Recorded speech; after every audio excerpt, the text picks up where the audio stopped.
Good morning friends and welcome to the pre-market view. US markets were up about 0.6 to 1% as the ISM manufacturing data was below market expectations, and there has been some kind of a contraction in the growth, and that has raised the hope of a further continuation of the stimulus program.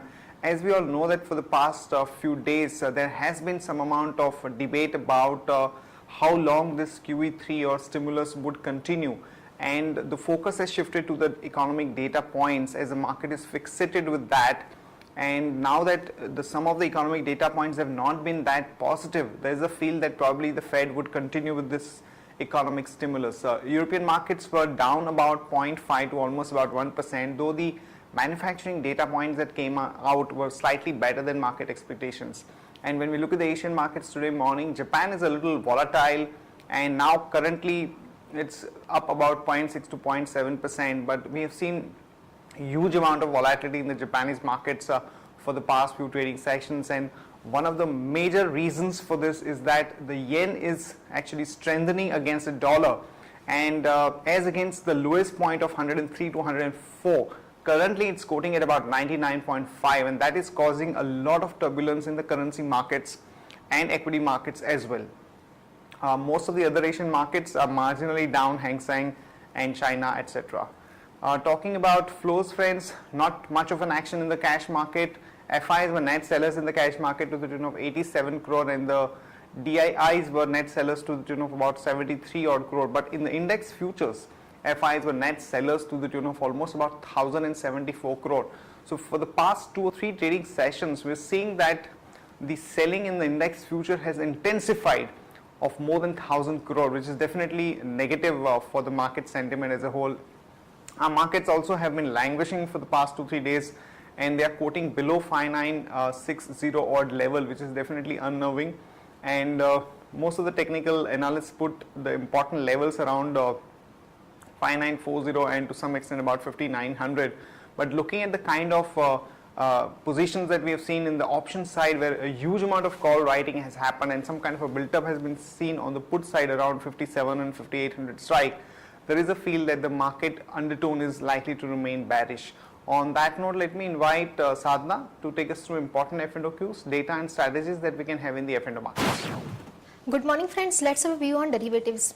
The benchmark indices continue in red because of weak domestic factors such as lower GDP data, lower PMI which came in 50 versus 51, and depreciation of rupee which is close to the mark of 57. And in this period we have seen short position were squared off by market participants as around 10 lakh shares were reduced in open interest, and Nifty futures premium also increased significantly from 14 points to 20 odd levels. And on the options front, 5900 call option as well put option has seen a good activity, followed by 6000 and 6100 call option has seen a good activity. 5900 would be very crucial and important level to watch, as this is our lower range for the market, and we may see some selling pressure on the higher side. From intraday perspective, one can go short on idea with a stop loss of 132.25. Thank you.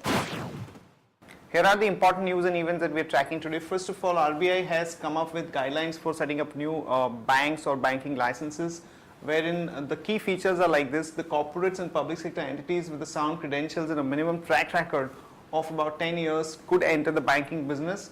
The approval validity has been extended from earlier 12 months to now 18 months period. So once a banking license is given, they have given a slightly higher time frame of 18 months to convert themselves into banks. And one of the tough conditions of the guidelines is that the banks will have to set up 25% of the branches in the rural area where there are no current bank branches, which could act as a bit of a hindrance for some of the new NBFCs to set up this banking business. Also, they have said that the promoters cannot get into any new financial service business for 3 years.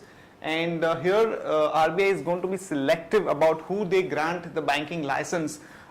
It's not based on any set parameters or norms, but whatever RBI thinks fit and proper would be given the banking license, which adds the element of uncertainty about who would finally get the banking license. In fact, earlier there was a perception that some of the NBFCs could be benefited because of this entry into banking business, but Shriram Transport Finance and few other NBFCs have indicated that after the new guidelines, it seems it's going to be tougher for some of these NBFCs to move into banking business, because currently they have a large book size and their overall margin stands at about 7 to 8%. But after meeting the reserve requirement, both SLR and CRR, and the priority sector lending and the rural area part, it may make it more tougher for these NBFCs to set up the banking business. So there may not be a great positive reaction to the NBFC stocks because of this development.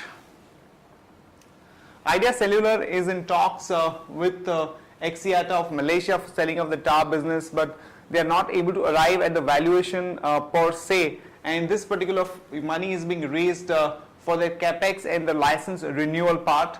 And Aban Offshore is looking at raising about 4,500 crore to repay its high cost debt. SBI has cut its bulk deposit rates by about 25 basis points to about 7.25%. And there are the reports that the EU antitrust regulators could fine some of the companies like Germany's Merck and India's Ranbaxy and 6 other drug makers for blocking the entry of generic medicines into the market. And in terms of specific ideas, Power Finance Corporation is close to do a deal with NCC and Gayatri projects for a 1320 megawatt coal-based power plant. So one can go long on NCC with a stop loss of 30 and a target of about 32. And Lanco Infra has bagged an order of about 3,293 crore, which has been awarded by Gujarat Industries Power for some civil work. So one can go long on Lanco with a stop loss of 8.5 and a target of about 9.25. That's it from all of us, friends. Have a great trading session and see you tomorrow at the same time.